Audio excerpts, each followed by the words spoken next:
The young adults group at the Elora Road Christian Fellowship is an eclectic group of individuals, high school graduates to early 30s, and we're not just representing one church. There's many different churches represented by the people in our group, which adds a really awesome flavor.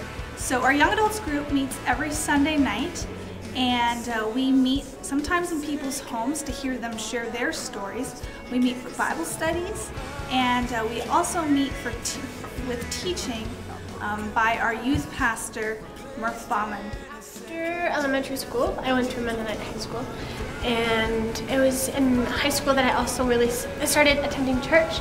It was my grandmother that encouraged me to go to church because I knew it made her happy.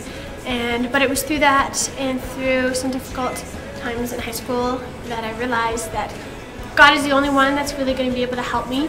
I think my background is a bit more different from a lot of people that come to young adults because I was not born in this country.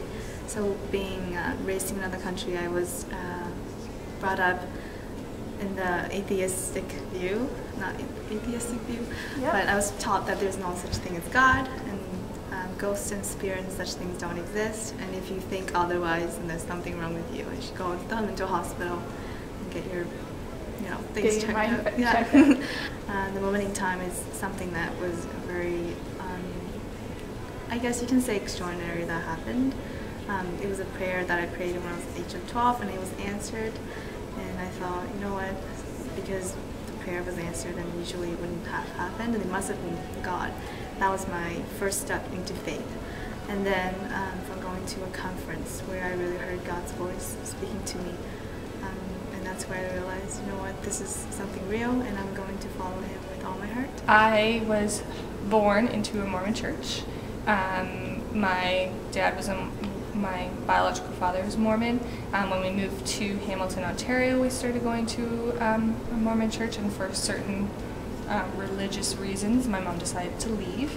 And what's really cool is we moved a lot. So my mom had divorced my dad, and once we left the Mormon church, we didn't go back.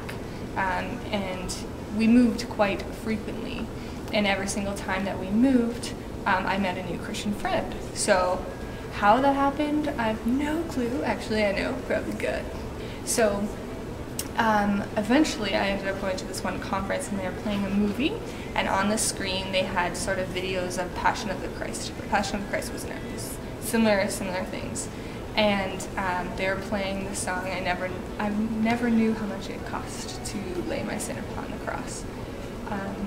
And I just, at that moment, I realized that this man, and I have a really difficult time with, not anymore, but I used to have a difficult time with men not being who I thought that they should be, but this man died for me.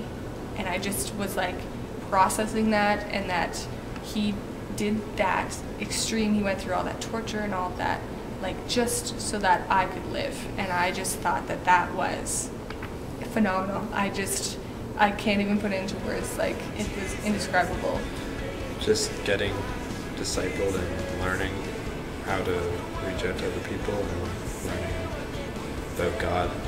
It's really important to have a Christian community, especially if you have a lot of friends in your life that aren't Christians, and that's how my life is. So it's really important to me to go to church and to have that every Sunday, to see those people and have that in your life.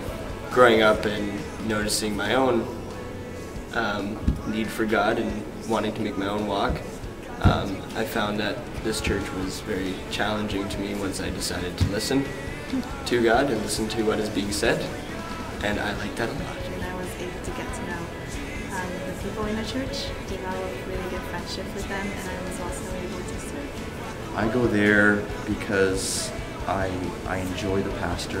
I think that he's very insightful, and he's what I like.